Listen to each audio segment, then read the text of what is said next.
Yuk ikutin cerita Gajah Mada, seorang Mahapatih yang bersumpah untuk menyatukan seluruh wilayah Nusantara di bawah Kerajaan Majapahit. Kerajaan Majapahit atau dikenal juga dengan nama Wilwatikta didirikan oleh Raden Wijaya, menantu dari Raja terakhir Singasari, Kertanegara. Kerajaan Majapahit diyakini sebagai kerajaan terbesar yang pernah ada di Nusantara dengan kekuasaan atas Jawa, Sumatera, Kalimantan, Malaya, Sulawesi, Papua, dan Kepulauan Sulu di Filipina.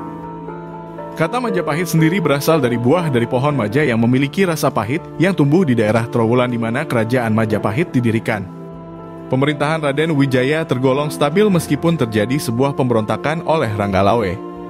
Namun, pemberontakan ini dipadamkan setelah Ranggalawe dikalahkan di pertempuran Sungai Tambak Beras. Setelah wafat, Raden Wijaya digantikan oleh anaknya Jayanegara.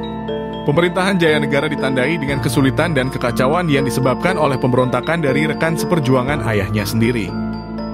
Di antaranya adalah pemberontakan Gajah Biru dan pemberontakan Kuti. Pemberontakan Kuti menjadi yang paling mematikan di mana pasukan pemberontak berhasil merebut ibu kota Majapahit.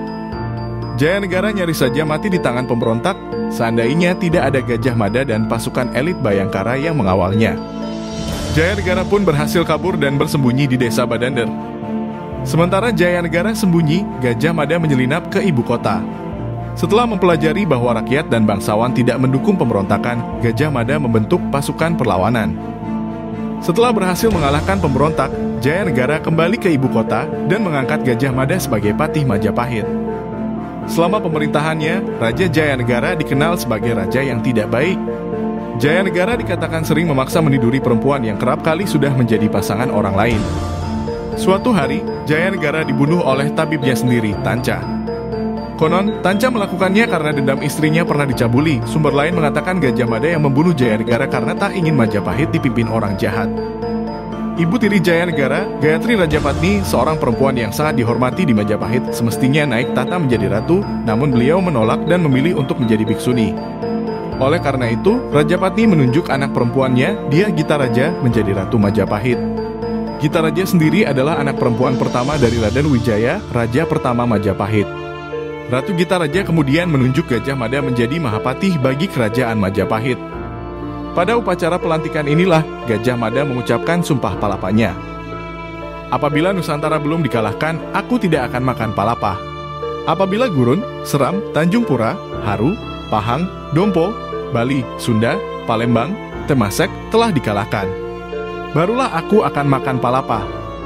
Tidak mengkonsumsi palapa sering diartikan oleh sejarawan sebagai puasa mutih, yaitu sebuah tradisi Jawa di mana makanan yang boleh dikonsumsi hanyalah nasi putih, sayuran polos, air putih, tanpa bumbu rempah apapun. Meskipun awalnya diragukan oleh teman-teman terdekatnya, Gajah Mada membuktikan janjinya dengan mengalahkan kerajaan Bali dan Lombok pada tahun 1343. Gajah Mada kemudian memimpin armada ke sebelah barat untuk merebut wilayah-wilayah bekas Sriwijaya. Di sana, ia dan pasukan Majapahit berhasil menaklukkan Samudra Pasai, Bintan, Temasek, Melayu, dan Kalimantan. Ratu Gita Raja meninggalkan jabatannya sebagai ratu pada saat ibunya, Rajapatni, meninggal dunia. Gita Raja kemudian menunjuk anaknya, Hayam Wuruk, untuk menjadi Raja Majapahit pada tahun 1350. Pada tahun 1355, Hayam Wuruk melancarkan serangan ke kerajaan Dayak dan Sarunai di Kalimantan. Meskipun pada akhirnya menang, perperangan ini menjadi yang terberat bagi kerajaan Majapahit dengan korban pasukan yang tidak sedikit. Di bawah Hayam Wuruk, Gajah Mada berhasil menyatukan wilayah yang hampir sama dengan wilayah Indonesia sekarang, ditambah Singapura, Malaysia, Brunei, dan Filipina Selatan. Majapahit secara efektif menjadi kerajaan terbesar yang pernah ada di Nusantara. Tinggallah Sunda yang tidak mau tunduk pada kerajaan Majapahit. Hayam Wuruk kemudian menawarkan dirinya untuk menikahi putri kerajaan Sunda, Dyah Pitaloka, dan membentuk persekutuan antara dua kerajaan tersebut. Kerajaan Sunda menerima penawaran tersebut dan berjalan menuju ibu kota Majapahit untuk melaksanakan upacara pernikahan. Akan tetapi, Gajah Mada melihat hal ini sebagai peluang untuk menuntut ketundukan kerajaan Sunda kepada Majapahit. Tuntutan yang dilayangkan oleh Gajah Mada tersebut membuat murka keluarga kerajaan Sunda yang mengakibatkan perkelahian yang kemudian berubah menjadi pembantaian. Hampir semua anggota kerajaan Sunda beserta rajanya mati dibunuh oleh pasukan Majapahit. Putri Dyah Pitaloka patah hati membunuh dirinya sendiri di tempat itu.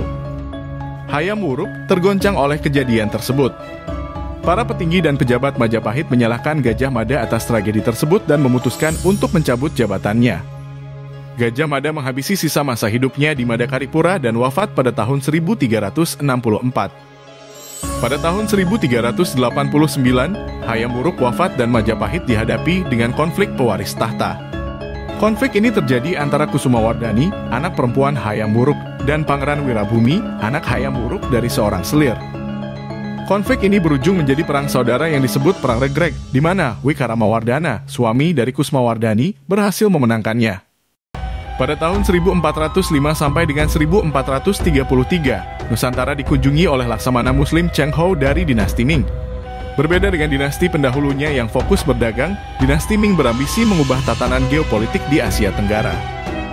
Cheng Ho mendorong penyebaran agama Islam di Nusantara, terutama di Sumatera dan Malaya di mana Kesultanan Malaka berada.